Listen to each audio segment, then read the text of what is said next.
کام سے تھک کر عبادت میں اپنے آپ کو نہ تھکاویں، یہ بڑے فکر کی بات ہے، بڑے فکر کی بات ہے۔ اذا فرغت فانصب والى ربك فارغب، یہ تین کام محمد صلی اللہ علیہ وسلم کو بطور حکم کے تین کام ایک ساتھ دیے گئے ہیں۔ جب آپ فارغ ہو دعوت سے تو تھکاویں اپنے آپ کو عبادت میں، کیونکہ عبادت کی لذت ہی جب ہے جب دعوت سے تھک کر عبادت میں مشغول ہوا جائے۔ آرام سے اٹھے عبادت میں لگ گئے، عبادت سے فارغ ہو کر آرام میں چلے گئے۔ اذا فرغت فانصب والى ربك فارغب، کہ عبادت کی لذت ہی جب ہے، عبادت کا مزہ ہی اس میں ہے کہ اپنے آپ کو دعوت میں تھکا کر پھر عبادت سے مشغول کرے، اور تھکا دینے والی دعوت کے بعد تھکے ہوئے بدن کے ساتھ عبادت، اس کے بعد کی دعا مقبول ہے۔ پھر فرمایا وَإِلَىٰ رَبِّكَ فَارْغَب، کہ اب لگے دعا میں۔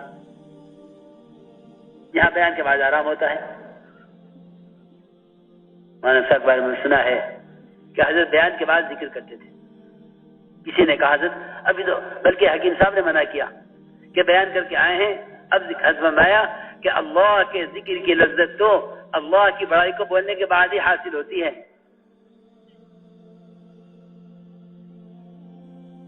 بیان کے بعد ذکر کا موقع ہے۔ یہاں مزاج یہ بن گیا ہے کہ جلدی جلدی نماز پڑھو، پھر ملاقات میں جانا ہے۔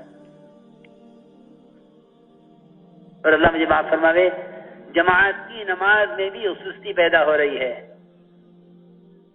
جبکہ عبداللہ بن مسعود رضی اللہ فرماتے تھے کہ ان سے پوچھا گیا کہ ایک شخص نماز تو پڑھتا ہے اور بلا عذر مسجد میں نہیں آتا، اسے کوئی عذر نہیں ہے، لیکن نماز گھر میں پڑھ لیتا ہے، مسجد میں نہیں آتا، اس کے بارے میں آپ کیا فرماتے ہیں؟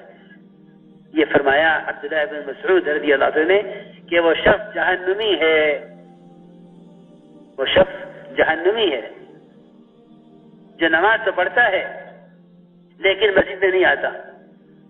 فرمایا کہ وہ شخص جہنمی ہے۔ ایسا نہ ہو، خدا نہ کرے ایسا نہ ہو کہ شیطان اپنی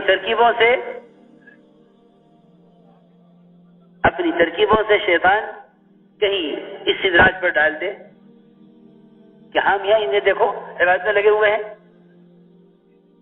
حالانکہ عبادتیں مطلوب ہیں اور دعوت سے ان میں کمال پیدا کرنا مقصود ہے۔ میں جیسے کہ ملفوظات میں ہے کہ دعوت ایمان اور اعمال میں کمال پیدا کرنے کے لیے ہے۔ اللہ نہ کرے کہیں فرائض کا استخفاف، اس کا ہلکا پن نہ پیدا ہو جائے دعوت سے کہ یہ تو علم میں لگے ہوئے ہیں اور یہ تو عبادت میں لگے ہوئے ہیں۔ دعوت اور عبادت ایک دوسرے کے ساتھ ایسی متلازم ہے کہ کسی ایک کی وجہ سے دوسرے کو چھوڑنا نقصان کا سبب ہے۔ اس لیے میں عرض کر رہا تھا کہ نماز کے اندر کمال پیدا کرو، نماز میں کمال پیدا کرو۔ ائمہ مساجد کو تو میں اولاً عرض کروں گا کہ وہ مقتدیوں کو قومے کا موقع دیا کریں، کیونکہ یہ واجب ہے، اس واجب کے ترک کرنے کا اور ترک کرانے کا دونوں کو گناہ ملے گا۔ قومہ واجب ہے اور عام طور سے ہمارے نمازیوں میں اس کا اہتمام نہیں ہے، عام طور سے اہتمام نہیں ہے، کیا عوام کیا ائمہ مساجد۔ حالانکہ حضور اکرم صلی اللہ علیہ وسلم نے رکوع سے اٹھنے کے بعد پھر سنا اپنے مقتدی سے ربنا لک الحمد حمدا کثیرا طیبا مبارکا فیہ۔ ان کلمات کو سننے کے بعد پوچھا نماز کے بعد کس نے کہہ دیے کلمات؟ صاحب نے کہا میں نے عرض کیے تھے۔ آپ نے فرمایا کہ 30 فرشتے دوڑے ان کلمات کے اجر کو لکھنے کے لیے۔ اور ایک حدیث میں یہاں تک ہے کہ آپ نے فرمایا کہ جو شخص رکوع سے اٹھنے کے بعد اپنی کمر کو سیدھا نہ رکھے، اللہ ایسے نمازی کی نماز کی طرف نظر اٹھا کر نہیں دیکھتے۔ اللہ معراج مجھ سے غافل، اللہ تعالیٰ معراج مجھ سے رخ پھیرے ہوئے ہیں، پھر کون سا موقع رہ گیا جس میں اللہ اس کی طرف متوجہ ہوں؟ کیونکہ سب سے زیادہ قرب کا موقع اللہ کے نزدیک، اللہ کے قرب کا موقع وہ نماز ہے۔ صحیح حدیث ہے، اس لیے فرمایا، حدیث میں بھی آتا ہے اور حضرت حذیفہ کا بھی قول ہے کہ جو شخص نماز میں عجلت کرے، جلدی کرے رکوع سجدوں میں، وہ قیامت، وہ یہ فرمایا کہ اس کی موت اس دین پر نہیں ہوگی جو دین محمد صلی اللہ علیہ وسلم لے کر آئے۔ اس لیے میرے محترم دوستو، نماز کو قائم کرو۔ انہوں نے یہ کہا کہ ہم نماز قائم کرتے ہیں۔ اور دیکھو، میں دریا میں عرض کر دوں، تہجد کو لازم پکڑ لو۔ کام کرنے والوں کے دن بھر کے کاموں میں جو اللہ کی خصوصی مدد ہوگی وہ ان کے تہجد کے التزام سے ہوگی، تہجد کا اہتمام کرنے سے ہوگی، کیونکہ داعی کی بات کو سب سے زیادہ واضح کرنے والا عمل وہ رات کا قیام ہے۔ یہ فرمایا اللہ نے قرآن میں، اشد وطئا واقوم قیلا، یعنی اب یہ نقیلا کہ بات کو واضح کر دینے والا ہے رات کا قیام، نفس کو کچلنے والا ہے، اور قیام اور رات کا قیام دن بھر کی بات کو واضح کر دینے والا ہے۔ یہاں تو بیچارے مضامین تلاش کرتے ہیں بیان کرنے کے لیے، اور چھوٹی قصے کہانیاں یاد کرتے ہیں بیان کرنے کے لیے۔ وہ تو میرے دوستو عزیزوں، دعوت تو اللہ کے تعلق سے دینے میں کامیابی ہوگی کہ اللہ کے تعلق کے بقدر دعوت کھلے گی۔ اس لیے رات کے قیام کو لازم پکڑ لو۔ صحابی نے دیکھ کر کہا کہ یا رسول اللہ، آج تو آپ کے چہرے سے بیماری ظاہر ہو رہی ہے۔ آپ نے فرمایا کہ میں نے رات کی اس بیماری کے ساتھ 7 لمبی صورتیں پڑھی ہیں قرآن کی،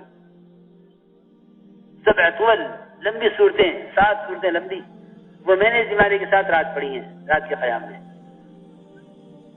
کہ آپ کے پیروں میں ورم آ جاتا۔ ابھی تقریب میں کیا عرض کروں، اب تک ہم نہیں سمجھے کہ دعوت عبادت کو جمع کرنا اصل ہے، یا تو یہ سمجھ کے کونے سنبھال کے بیٹھ جاتے ہیں کہ ہمیں تبلیغ سے عمل سیکھ لیا ہے۔ نہیں، یاد رکھنا، میری بات یاد رکھنا، تبلیغ کوئی مدرسہ نہیں ہے کہ جس سے آدمی فارغ ہو کر بیٹھ جاوے۔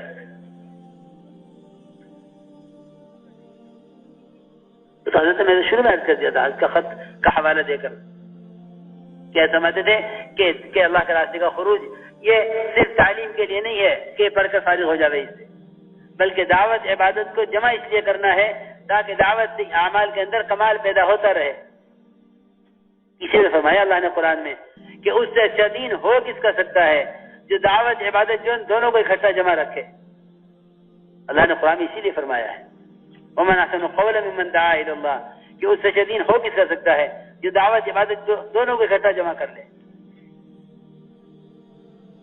اس لیے میں بار بار عرض کرا کہ اپنی نماز کے اندر کمال پیدا کرو۔ انہوں نے آ کر یہ عرض کیا کہ ہم نماز قائم کرتے ہیں، کیونکہ میرے دوستو عزیزو، سارے دین کا قائم ہونا نماز